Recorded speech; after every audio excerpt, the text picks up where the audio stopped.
Hello students, this is Akshay again your physics teacher. Last लेक्चरमध्ये आपण रिझॉल्विंग power of microscope बघितलं होतं आणि ह्या लेक्चरमध्ये आपण रिझॉल्विंग पॉवर ऑफ टेलिस्कोप बघणार आहे. त्यानंतर त्याचे दोघांचे मिळून आपण न्यूमेरिकल सॉल्व करूया. ठीक आहे. टेलिस्कोपला जाण्या अगोदर आपण पहिल्यांदा मायक्रोस्कोपची थोडीशी रिव्हिजन घेऊ क्विकमध्ये. ओके.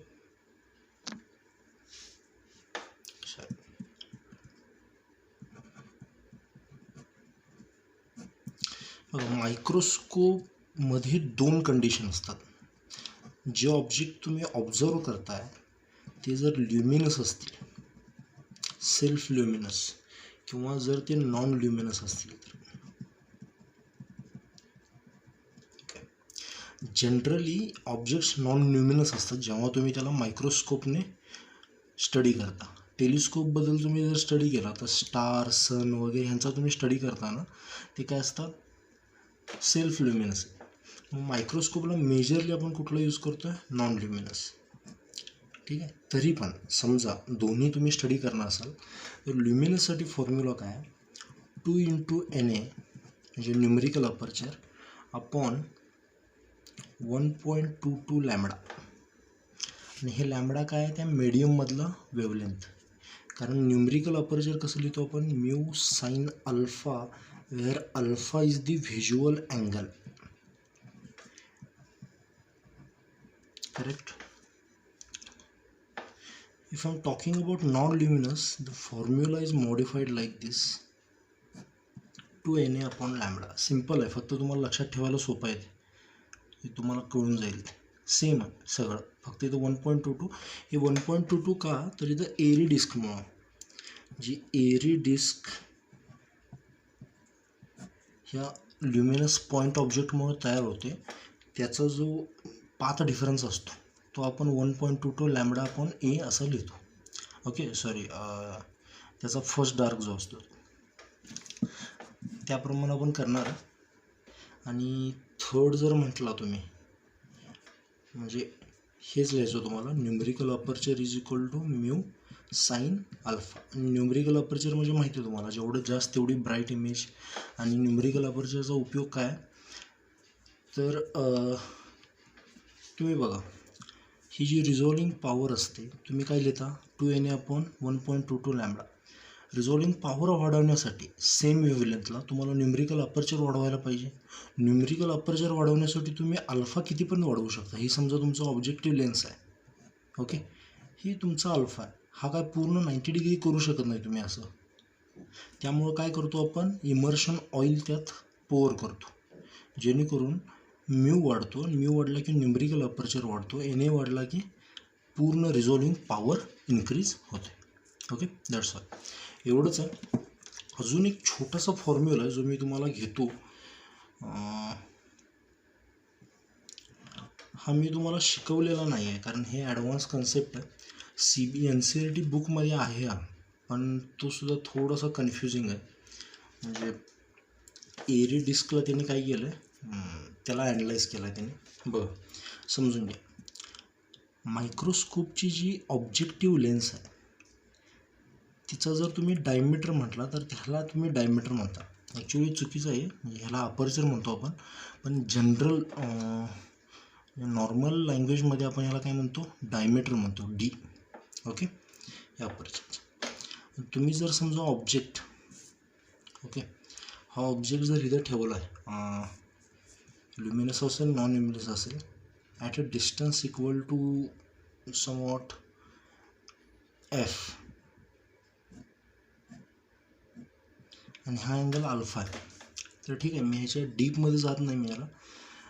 तर कधी कधी आपण जे इथं अपर्चर लिहित होतो 1.22 लॅम्बडा अपॉन 2Na, ओके, ते काय बनतं, 1.22 लॅम्बडा अपॉन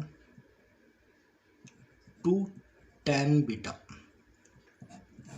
ओके, कारण हे डी जे आहे, हे डी जर बघितलं तुम्ही इथं, तर हे जी डी अपॉन एफ जर केला आपण, म्हणजे हे वरचा जो पार्ट दिसतोय तुम्हाला तो D/2.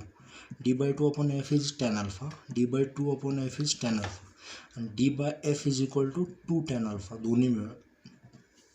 सॉरी इथं अल्फा आहेत, बीटा नाही. ओके, म्हणजे हाच अँगल आहेत. मग ह्या थिअरीवरून त्यांनी काय केले, डिराईव्ह केलेले. म्हणजे टॅन तुम्ही म्हणू शकता की अल्फा जेव्हा खूप लहान असतो, कमी असतो, त्यावेळेला साईन अल्फालाच तुम्ही टॅन अल्फासुद्धा लिहू शकता. ह्या थिअरीवर त्यांनी लिहिलेलं आहे. ओके, तर हे फॉर्म्युले फक्त लक्षात असू देत, आपण त्याच्यावर न्यूमेरिकल सॉल्व करणार आहे. पण त्याच्या अगोदर आपण बघू रिझॉल्विंग पॉवर ऑफ टेलिस्कोप. टेलिस्कोपबद्दल जर बोललो, तुम्हाला जनरल आयडिया असेल, टेलिस्कोप काय असतो की 2 डिस्टंट स्टार आहेत समजा. मी आता डायरेक्ट स्टारबद्दलच बोलतो. आणि तिथून रेज येत आहेत आणि तुम्ही इथं टेलिस्कोप घेऊन बसला असं. ओके, असं आहे समजा. तर ह्याच्या ऑब्जेक्टिव्हवर काय होणार, ते रेज पडणार आणि तुम्ही इथं त्याला ॲनलाइज करणार.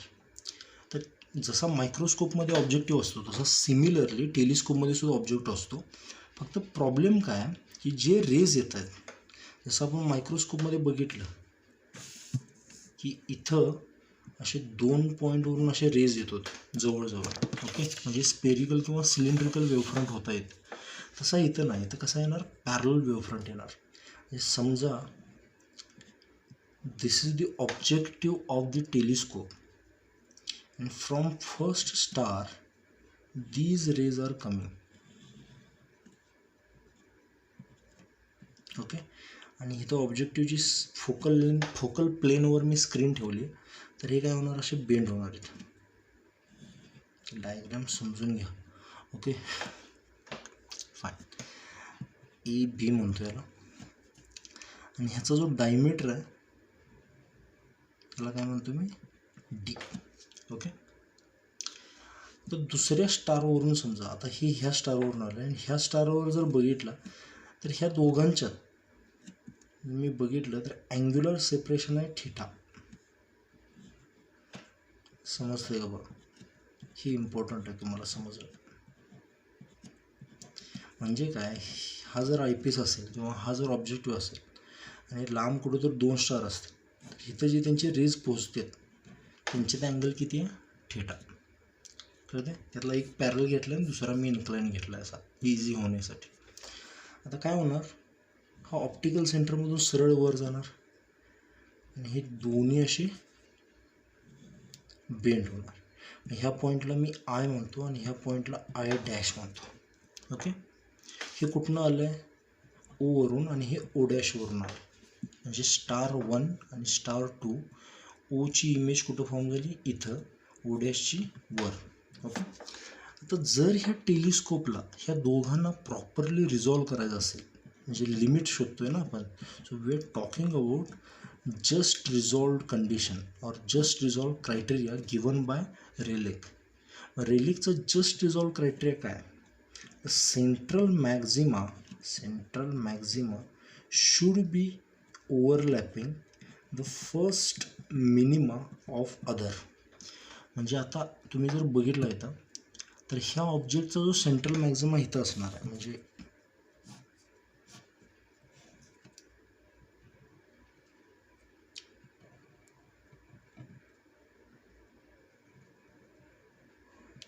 ह्या पहिल्या ऑब्जेक्टचा सेंट्रल मॅक्झिमा असा डिफ्रॅक्शन पॅटर्न.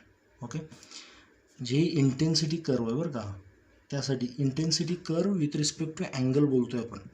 डिफ्रॅक्शन असं दिसत नाही, हा इंटेन्सिटी कर्व आहे की मध्ये इंटेन्सिटी जास्त आहे, हळूहळू कमी होत जाते आणि इकडं मग ती अशी होत जाणार. ओके, दोन्हीकडं कमी. आणि ह्याचा जो मिनिमा आहे तो ह्याच्या मॅक्झिमावर येऊन पडला पाहिजे, बरोबर. म्हणजे आयचा जो मॅक्झिमा आहे तो आयचा जो मिनिमा आहे, फर्स्ट मिनिमा, तो आय डॅशच्या मॅक्झिमावर ओव्हरलॅप झाला पाहिजे. म्हणजे ह्याचा अर्थ काय, ह्या पॉईंटला आयचा म्हणजे ओचं जे रेज आली आहे ह्याची, इथं काय पाहिजे, फर्स्ट मिनिमा पाहिजे. समजतं, ह्याप्रमाणे आपल्याला सोडवायचं. पण तुम्ही जर प्रॉपरली लक्ष दिलं तर हे जे दोन रेज दिसत आहेत तुम्हाला, कुठले, बी आय डॅश आणि ए आय डॅश, इथं जर ए आय आणि बी आय बघितलं तर दोघांची लेंथ सेम आहे, पण बी आय डॅश आणि ए आय डॅश वेगवेगळे आहेत आणि ह्याच्यामुळंच इथे मिनिमा येणार आहे. कळतं? So the path difference is B I dash minus A I dash. कळतंय का? आणि हा पाथ डिफरन्स आता आपण ह्याच्यामध्ये हे सगळे ल्युमिनस आहेत, त्यामुळे आपण एरी डिस्क आपल्यासाठी इम्पॉर्टंट आहे. म्हणजे मायक्रोस्कोपच्या केसमध्ये आपण दोन्ही केसेस बघू शकतो, किंवा ल्युमिनस ऑब्जेक्ट आहे आणि नॉन ल्युमिनस आहे. टेलिस्कोपच्या केसमध्ये आपल्याला फक्त कुठली बघायची आहे, ल्युमिनस केस, ज्याच्यामध्ये हा 1.22 फॅक्टर कुठंतरी येणार आहे. ओके, तर हा जो तुम्हाला पाथ डिफरन्स देतो आहे तो काय लिहितो आपण, 1.22 लॅम्बडा. ओके, ॲबेच्या एक्सपेरिमेंटनुसार.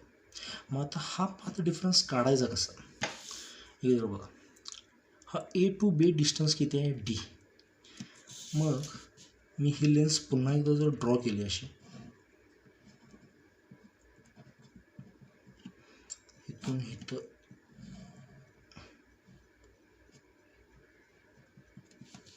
अशी, तर ह्याला मी असं परपेंडिक्युलर ड्रॉ करू शकतो.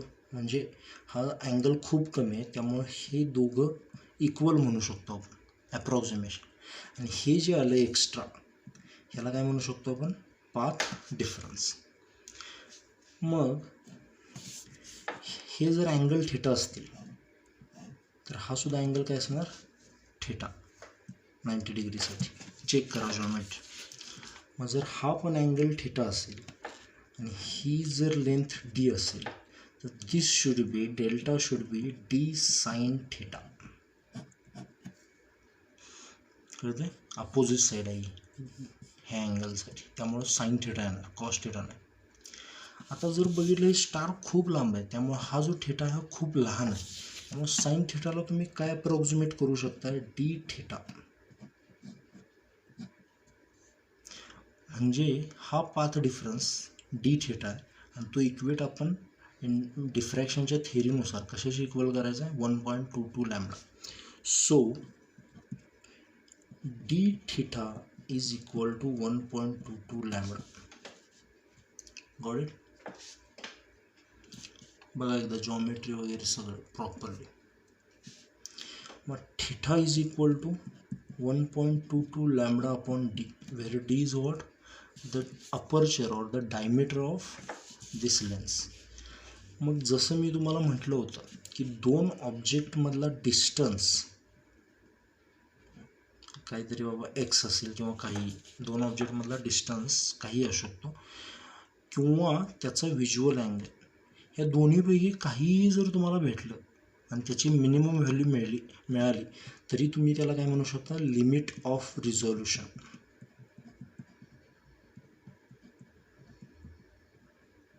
बरोबर ना? हे मिनिमम का, because we are talking about the path difference when they are just रिझॉल्व्ड.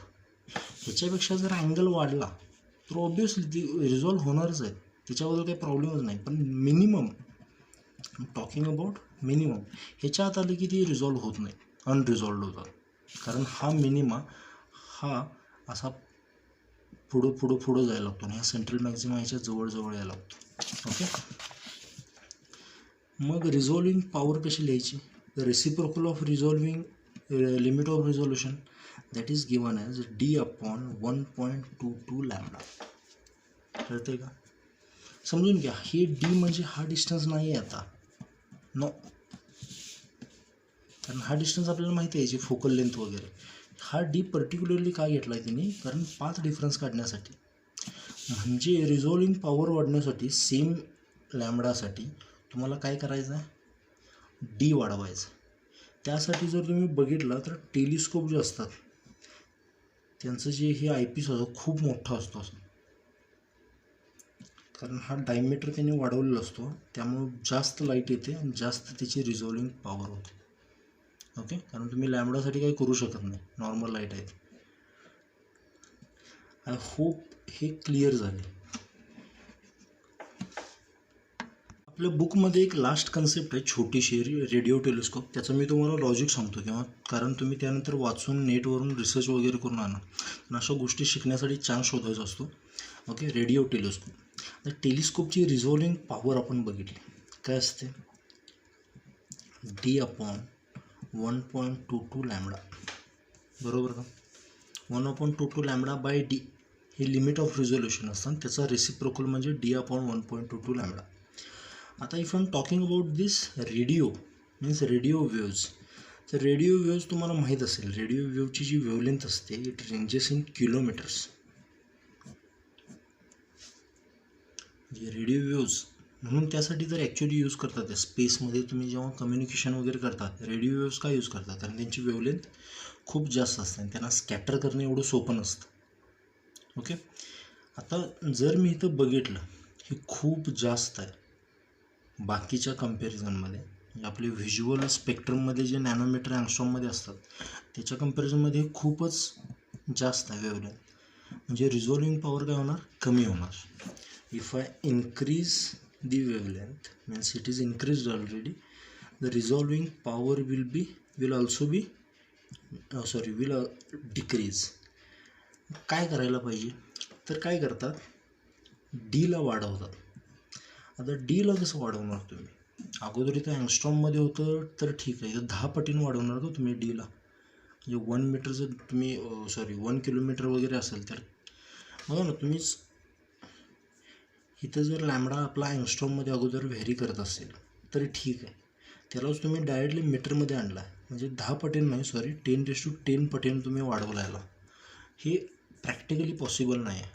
म्हणजे डायमीटर टेलिस्कोपचा एवढा मोठा करायचा असा आणि आपण इथे एवढेसे छोटे, शक्य नाही ते, म्हणजे त्याचा उपयोग नाही. त्यासाठी काय यूज करतात ते रेडिओ टेलिस्कोप काय करतात की लार्ज एरियावर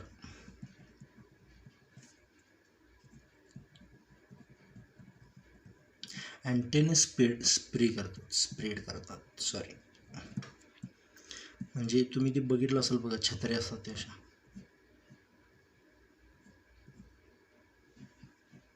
ओके, इथे एक असेल, इथे एक असेल, अशी ह्याची सगळीकडनं स्प्रेड करून ह्या अँटेनांची सगळ्यांची काय करतात फोकल लेंथ वगैरे, मग एक कंप्लीट काय तयार होते, तुम्ही त्याला ऑब्जेक्टिव्ह लेन्स टाईप फंक्शन तुम्ही म्हणू शकता. आणि त्याचा डायमीटर मग जनरली भरपूर असतो. म्हणजे हे इंडिव्हिज्युअल डिस्कचा डायमीटर हा 40 मीटर 45 मीटर 50 मीटरपर्यंत असतो आणि सगळ्यांचा टोटल मिळून किलोमीटर्समध्ये होतो, मग 25 किलोमीटर्स वगैरे. आता पुण्यामध्ये आहे. ओके, असे जनरली म्हणजे जिथं स्पेस स्टेशन वगैरे असतात ह्यांना आपण GMTR सुद्धा म्हणतो, GMRT,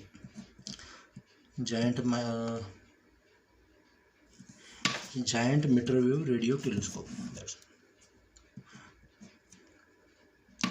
ओके, ही थिअरी आहे फक्त. इथं फक्त तुम्हाला हे लॉजिक लक्षात ठेवायचं आहे की का करावं लागलं, हे कसं केलं आहे, काय केलं हे तुम्ही रिसर्चमध्ये शिकाल, don't worry.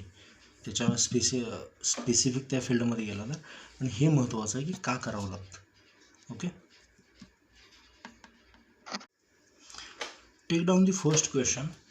Sodium light of wavelength 5890 angstroms is used to illuminate the objects to be observed by a microscope of numerical aperture 0.12. Okay, म्हणजे vacuum. Find the resolving power and limit of resolution of the microscope. आता इथे जर बघितलं तुम्ही, light use केली आहे ऑब्जेक्ट्सना illuminate करण्यासाठी. म्हणजे ही ऑब्जेक्ट्स कसल्या टाईपचे आहेत, सेल्फ ल्युमिनस आहे की नॉन ल्युमिनस कळतं आहे. नॉन ल्युमिनससाठी जी रिझॉल्विंग पॉवर लिहितो आपण, कशी लिहितो, 2Na हा फॉर्म्युला विसरायचा नाही बरं का, लॅम्बडा. आणि हे जर ल्युमिनस असेल तर तो 1.22 येतं. Got it. मग इथं 2 × Na किती आहे 0.12, लॅम्बडा किती आहे 5890. मी याला अप्रॉक्सिमेटली 6000 घेतो. तुमच्याकडे लॉग टेबल आहे, तुम्ही काय करा सोडवा त्याला प्रॉपरली, पण आन्सर काय एवढं व्हेरी नाही करणार ते.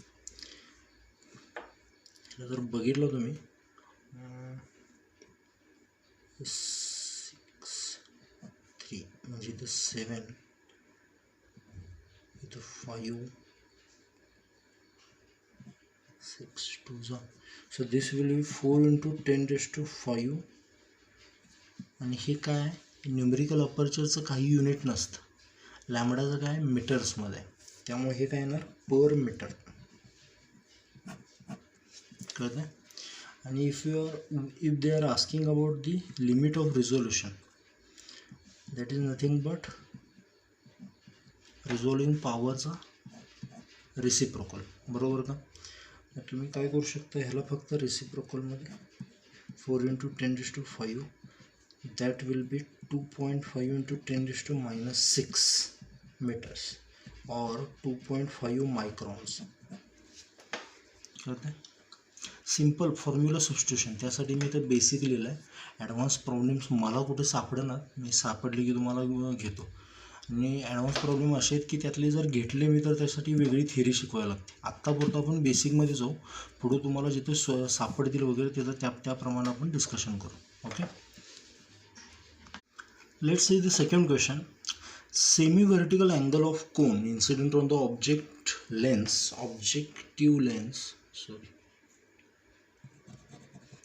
Lens is 30 degree. The light has a wavelength of 6600 angstrom. Find the limit of resolution of the microscope for both cases, luminous and non-luminous. आता हे semi vertical angle of cone वगैरे काय बघून घेऊ. सेमी व्हर्टिकल कोन माहीत असेल ना सगळ्यांना. कोन असतो असा, बरोबर. त्याचा हा अँगल ऑफ दिस कोन आहे. जर मी अशी एक परपेंडिक्युलर ड्रॉ केली बरोबर सेंटरपासून, तो हा जो अँगल असतो त्याला आपण काय म्हणतो, semi vertical cone of the angle of the cone. कळतं आहे. मग आपण बघितलं होतं की जी ऑब्जेक्टिव्ह लेन्स असते आपली, त्याच्यावर सुद्धा सिमिलरली अशा प्रकारेच दोन्ही ऑब्जेक्टमुळे तयार होतं. बघितले मग अशी थिअरी वगैरे. तर त्यातला फक्त आपल्याला काय दिलं आहे, अल्फा दिला हा. ओके. हे काय फक्त 2D नाही, हे 3D असतो, कोनिकल असते. आणि हा याला अल्फा किती दिला आहे आपल्याला, 30 डिग्रीज.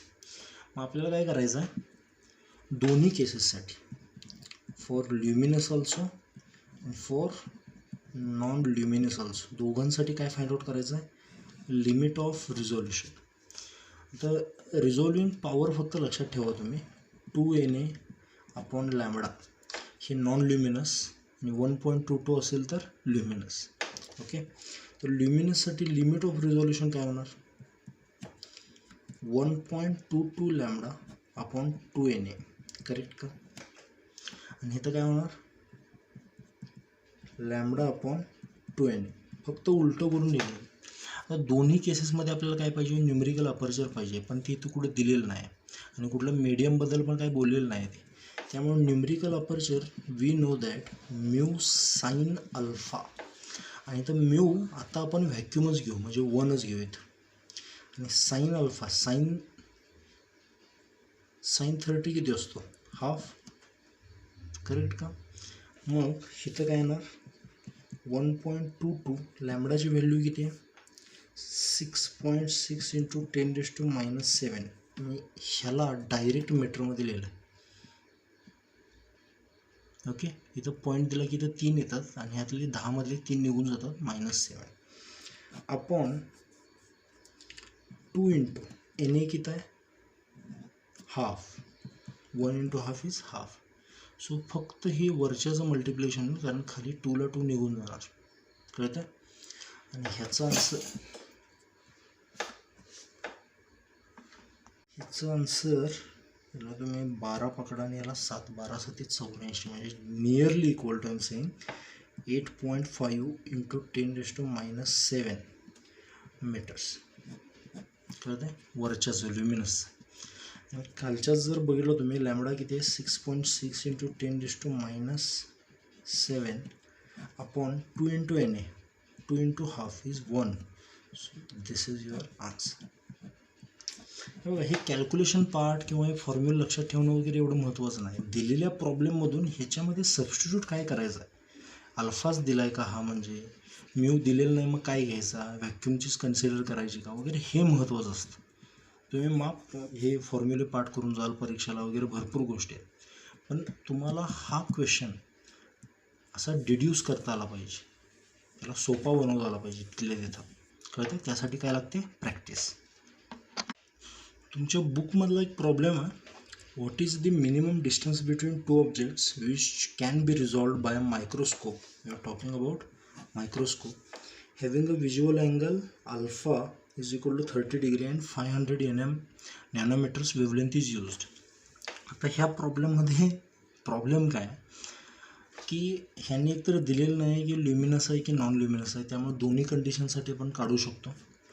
दुसरी गोष्ट, एक स्पेसिफिक कंडिशन दिलेलं नाही. मी ह्याचं सोल्युशन बघितलं तर त्यात त्याने टॅन अल्फा यूज केला. ओके, आणि ॲक्च्युली त्याने टॅन बीटा यूज केला आहे. तो म्हणजे डायरेक्टली आहे तसं उचलून त्याने तो क्वेश्चन तिथं फेकलेला आहे तो. त्यामुळं आपण याला जास्त कॉम्प्लिकेट नको करायला, त्यांच्या हिशोबाने सोडवून बघू, पण त्याच्या मागची थिअरी बघू. पहिली गोष्ट आपण कन्सिडर करू, अज्युम करू की these are luminous objects. Luminous ऑब्जेक्टसाठी जी लिमिट ऑफ रिझॉल्युशन असतो or the minimum distance between these objects असतो तो किती असतो? 1.22 lambda upon 2 into NA. Correct का? आता इथे व्हॅक्यूम वगैरे काही नाही सांगितलेलं. मी तुम्हाला म्हटलं होतं की एक स्पेशल कंडिशन असते जेव्हा ऑब्जेक्टला त्या लेन्सच्या फोकल प्लेनच्या थोडंसं आजूबाजूला ठेवलं जातं, त्यावेळेची जी कंडिशन असते तुम्हाला सांगितली जाईल. असा क्वेश्चन येणार नाही कधी, हा थोडासा वेग क्वेश्चन आहे. त्यावेळी ती कंडिशन असते 2 इंटू टॅन बीटा, म्हणजे इथं टॅन अल्फा, इथं म्यूची व्हॅल्यूसुद्धा किती आहे? 1 आहे. कळतं आहे? म्हणजे इथं तुम्हाला हे नाही वापरलेलं, काय मटेरियल नाही वापरलेलं म्यू घेण्यासाठी, व्हॅक्यूमच आहे जनरली. त्यावेळेला तुम्ही काय करू शकता? हे यूज करू शकता. Okay, so this minimum distance is 1.22 into, आता लॅम्बडा किती दिला आहे? 500 नॅनोमीटर्स, म्हणजे 10⁻⁹ upon 2 into tan alpha. Alpha किती आहे? 30 डिग्री. सो टॅन 30 किती असतं? 1/√3. ओके का? जर तुम्ही ह्याला जर सोडवलं प्रॉपरली तर त्याने आन्सर दिलेला आहे 5.3 इंटू 10⁻⁷ मीटर्स. ओके, ह्या क्वेश्चनला स्टार करून ठेवा जर समजलं नसेल तर. माझं असं एक्सपेक्टेशन आहे की तुम्हाला नाही समजलेलं आहे. ओके, तरी पण ह्याला स्टार करून ठेवा आणि जसं आहे तसं लिहून ठेवा, किंवा ॲटलिस्ट याचा स्नॅपशॉट तरी घ्या. ओके, आपण याला बघू पुन्हा प्रॉपरली NCERTमधली थिअरी अप्लाय करून. आत्ता फक्त मी काय घेत नाही, कारण दोन्ही थिअरीज अशा ओव्हरलॅप होतील आणि तुम्ही मग थोडंसं सर्किट तुमची फ्यूज होतील. ठीक आहे, त्यामुळे आत्ता नको आहे, फक्त याला स्टार करून ठेवा तुम्ही. एक लास्ट क्वेश्चन घेऊ, आणि this is particularly for telescope. Light of wavelength 6000 angstrom is coming from a star. What is the limit of resolution and resolving power of the telescope which objective diameter is of 100 inch? Okay, काय काय given आहे बघा. लाईटची wavelength दिली आहे, त्यानंतर objective diameter दिले, आणि तुम्हाला limit of resolution and resolving power काढायला लावली. पण प्रॉब्लेम काय, ते एकच स्टार सांगितलं आहे, ते 2 स्टार सांगितले नाही. मी मगाशी शिकवताना जे केलं होतं, तर कसं असतं, कधी कधी या 2 स्टार असण्यापेक्षा एकाच स्टारवरचे 2 पॉईंटसुद्धा घेतले जातात आणि त्यांच्यातला व्हिज्युअल अँगल आपल्याला सांगितला जातो. ठीक आहे, थीटा. इथे लक्षात. मग limit of resolution means to finding out the minimum theta, आणि ह्याच्यासाठी कंडिशन काय आहे आपण मगाशी बघितलेली, 1.22 लॅम्बडा अपॉन डी. ओके, आठवते ना? 1.22 इंटू लॅम्बडा किती आहे? 6 इंटू 10⁻⁷, म्हणजे 6000 अँगस्ट्रॉम प्लस डायरेक्टली एवढं लिहिलं असं, आणि अपॉन डी किती आहे? 100 इंच. आता तुम्हाला माहीत पाहिजे 1 इंच हे साधं नोटेशन लक्षात ठेवा, पुढे इंजिनिअरिंगमध्ये सुद्धा तुम्हाला लागेल. 25.4 mm. ओके, किंवा याला 25.4 इंटू 10⁻³ मीटरसुद्धा लिहू शकतो. हे लक्षात. मग डी किती आहे? 100 इंटू 25.4 इंटू 10⁻³ येतं लक्षात. मग 25.4ला तुम्ही अप्रॉक्सिमेटली 25 म्हणा. ओके, आणि इथले आता सुरू करा मग काटछाट.